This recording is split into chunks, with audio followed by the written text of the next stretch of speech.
पाकिस्तान के 12 मौसम हैं, जरताज गुल कहती हैं। जर्मनी का बॉर्डर जापान से मिलता है, परवेज खट्टक कहते हैं। खुद को तबाह कर लो अगर सरकारी मुलाजिम बनोगे, असद उमर कहते हैं।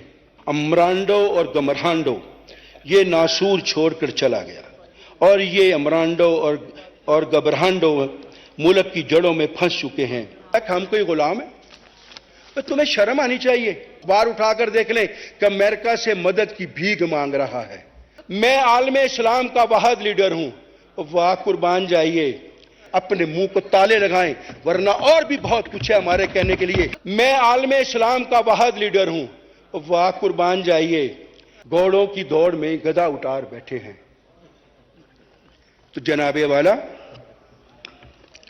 ये 9 मई के वाक़े के बाद ये प्रोडक्ट मुजस्सम गलत साबित हुआ। पेश किया गया सादिक व अमीन, नाम नहीद नाहाद मसीहा हकीकत में कोरोना प्लस साबित हुआ। वही सखियां, वही सहेलियां जो इसे अपने पर गंदा बालों में राख डाले बैन कर रही हैं और सोच रही हैं कि इसका छुटकारा कैसे लिया जाए।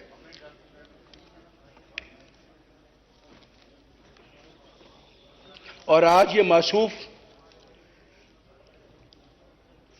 अपने जख्मों को सिलाते हुए बार बार सर उठाकर अधखुली आंखों से, डगमगाती आंखों से, रहम तलब नजरों से रावलपिंडी की तरफ देख रहे हैं कि शायद 1914 की तरह उंगली का इशारा हो और ये भागते हुए जख्मी टांगों का बहाना छोड़कर भाग भाग कर निकले और अपने मोहसिनों को बुरा भला कहते हुए उनके पास पहुंच जाए। जिन सखियों ने, जिन सहेलियों ने इस पर अपना आप निछावर किया, उन्हीं सहेलियों को, उन्हीं सखियों को इसने बुरा भला कहा। इसलिए नहीं कि कोई उनकी कद्र मुशरक थी, सिर्फ इसलिए कि पहले यक कलब दो जान थे, अब वो रिश्ता टूट गया था। और इमरान चीता का खावंद, सुलेमान का बाप, कासिम का बाप जगह जगह गलियों में बैन करता फिर रहा है, उस औरत की तरह जो घर से दरबदर की जाती है और ये कहती हुई वाविल्ला करती चली जाती है कि मुझे तो निकाला, मेरी सौकन को क्यों ला बिठाया।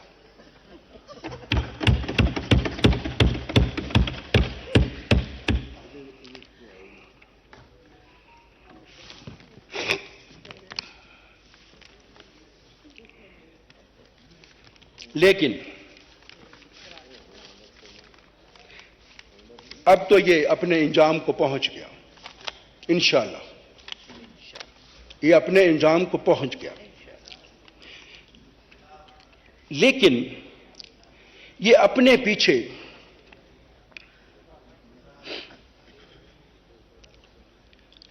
पीछे पैदा करदा गलाजतों के ढेर अमरांडो और गमरांडो ये नासूर छोड़कर चला गया और ये अमरांडो और गबरांडो मुल्क की जड़ों में फंस चुके हैं। फिल्म का हीरो नमा विलन अपने अंजाम को पहुंच रहा है और तमाशाई तालियां बजा रहे हैं। अलबत्ता इसने मुल्क का बहुत नुकसान कर दिया। ये बात जरा नोटेबल है, इसने मुल्क का बहुत नुकसान कर दिया। मुल्क की मायशत का जनाजा निकाल दिया, जमहूरियत को नाकाबिले तलाफी नुकसान पहुंचाया। उन मुक्तदर हलकों ने जिन्होंने 70 साल के बाद यह फैसला किया था कि हम मुल्क की सियासत में हिस्सा नहीं लेंगे, 9 मई के वाकयात ने उनकी सियासत को एक दफा फिर जमा दिया। यह मुल्क की जमहूरियत का सबसे बड़ा नुकसान है।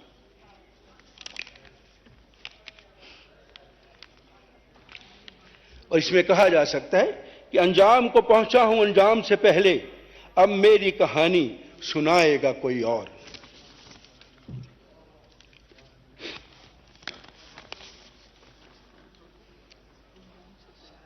सीता का खौमन, कासिम का बाप 2018 में बरसरे इक़्तिदार आया। पहले बजट के बाद एक बजट पेश हुआ। उस बजट में मैंने जब तकरीर शुरू की तो मैंने स्पीकर साहब से इजाजत मांगी कि मुझे ये बिजली का बिल है इसे जलाने की इजाजत दी जाए, क्योंकि इमरान सीता का खामन स्टेज पर खड़े होकर कहता था कि बिजली महंगी हो गई है, हुक्मरान चोर हैं और इसको जला दो, और वो जलाता था। जनाबे वाला, मुझे इजाजत नहीं दी गई, मैंने जलाना भी नहीं था। मैं को उसकी तरह पागल हूं कि मैं उसको जलाता? यह हुकूमत वक्त है, हुकूमत के साथ ये सिविल नाफरमानी है जिसकी सजा मौजूद है। लेकिन मैंने सिर्फ इसलिए, लेकिन उन्होंने मेरा माइक बंद कर दिया, मुझे तकरीर नहीं करने दी। उससे अगले साल स्पीकर साहब,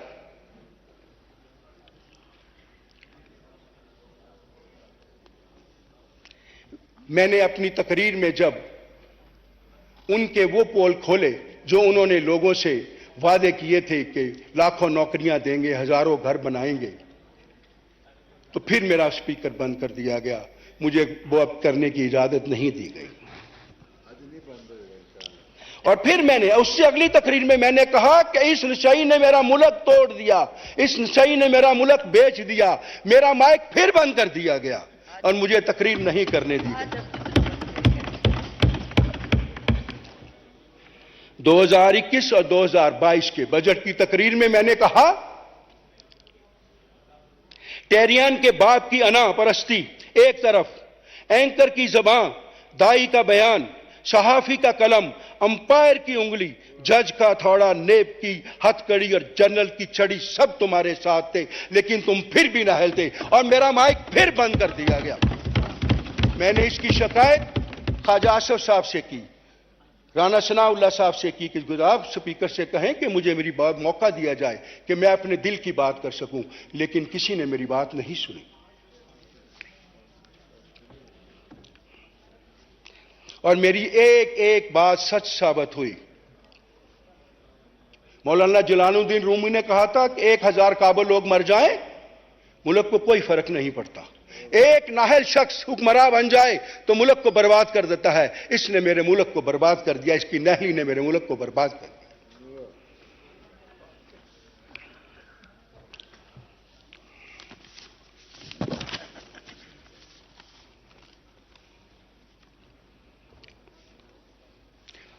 (2022, 2023) अब हमारी हुकूमत आ गई। मैंने उसमें बताया कि ही इज ए ट्रॉल, उसकी डेफिनेशन बताई। 2022 से वो ट्रॉलिंग करता करता करता करता अब वो कल्ट पर्सनैलिटी की पोजीशन पर आ गया है। CULT, cult personality. Hitler, he was cult personality. Rajesh भगवान, he was cult personality. Apple desk, he was complete प्रोवेसी। ये वो तमाम लोग हैं जो अनापरस्त हैं, जो अपनी जात में घूम रहते हैं, और इन सब का अंजाम आपके सामने है। चाहे वो गोबिल्स हो, चाहे वो हिटलर हो, इन्होंने अपनी अना में रहते हुए, अपनी अनापरस्ती में रहते हुए, सब ने, किसी ने खुदकशी की, किसी को फांसी पर चढ़ाया गया, किसी को कुछ किया गया।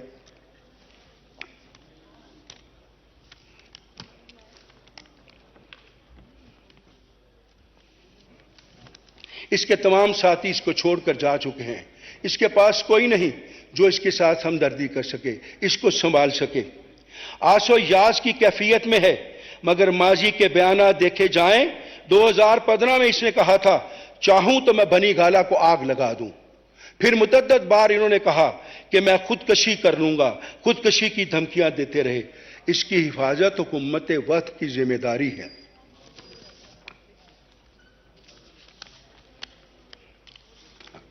सीता वाइट के खौमन कहते हैं, सीता वाइट के खौमन कहते हैं, मोहतरम नवाज शरीफ साहब और काबिल एहतराम जरदारी साहब चोर हैं। वो कहते हैं पाकिस्तान के 12 मौसम हैं, जरताज गुल कहती हैं।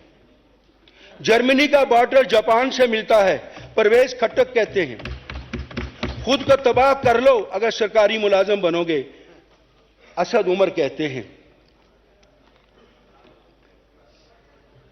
सुकून तो कब्र में है, वो ब्रांडेड मौलवी कहता है। और ये सब कुछ अगर वो कहते थे तो तुम क्या काठ के उल्लू थे जो वहां बैठे हुए थे? और फिर ये कहता है मैं आलम इस्लाम का वाहिद लीडर हूं। वाह कुर्बान जाइए, और बुरा ना मनाओ लोगों मेरी गलदा, मैं नहीं बोलदा विच मेरा यार बोलदा। इस सब बातों के बावजूद लोगों ने ना ये 9 मई के वाकयात देखे, सब कुछ देखा। अभी तक कुछ यूथिये अपने कारों को ऊपर स्टिकर लगाकर फिर रहे हैं जिसमें लिखा हुआ है कि हम कोई गुलाम है। तो तुम्हें शर्म आनी चाहिए। जाली साइफर को लेकर चलते चलते फिर माफी मांगते मांगते वो इस जगह पर आ गया। आज भी अखबार उठाकर देख लें कि अमेरिका से मदद की भीख मांग रहा है, अमेरिका से मदद की भीख मांग रहा है। और खुदा के लिए वो उतार दो, अब ये लगा दो कि हां हम गुलाम हैं, हम गुलाम हैं। वो बात छोड़ दो कि हम कोई गुलाम हैं। वो भीख मांग रहा है इसलिए कि तुम, इसका मतलब है कि तुम उसके गुलाम हो।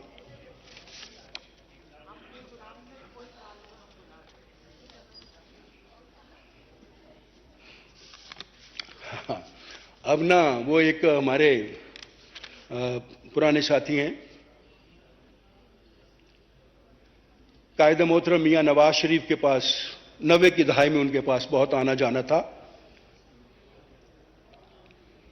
लोग उन्हें मुख्तलिफ नामों से जानते हैं। सीता का खौमन उसे चपड़ासी रखने के लिए तैयार ना था। वो टांगा पार्टी का सदर है। कोई जुम्मा जनरल कहता है, कोई बेपैंदी का लोटा कहता है, कोई मस्खरा कहता है। लेकिन मैं आपको एक हकीकत बताऊं, 1990 की दहाई की बात है। मुकाम जाती उमरा जुमे का दिन कायद मोहतरम मियां नवाज शरीफ के पास उसके रुफाकार बैठे थे। उधर से जुम्मे की अजान हुई। कायद मोहतरम ने कहा आइए बातें तो होती रहेंगी, नमाज पढ़ लेते हैं। सब लोग नमाज के लिए तशरीफ ले गए, सब बैठ गए, खुतबा हुआ, नमाज हुई। इमाम साहब ने अपनी दाईं तरफ अस्सलामु अलैकुम व रहमतुल्लाहि व बरकातहू कहा तो एक शख्स मियां नवाज शरीफ के पास से उठकर तेजी से बाहर गया। तो मैं समझा इसको कोई शायद हाजत हो गई है। जब खत्म हुई जमात तो मैं भी बाहर गया तो शेख रशीद साहब खड़े, सॉरी वो खुद का फरजंदे जो है रावलपिंडी, वो खड़ा था। मुझसे कहने लगे, ये छीदा टली भी, मुझसे कहने लगे कि मियां नवाज शरीफ की जूतियां कौन सी हैं? यकीन कीजिए, मैंने कहा ये हैं। उसने एक अपनी बाईं बगल में, अपनी दाई बगल में जमाई।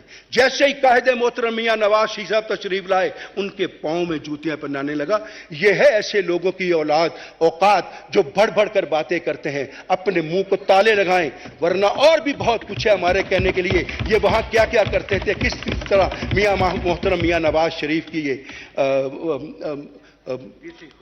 खुशामद किया करते थे।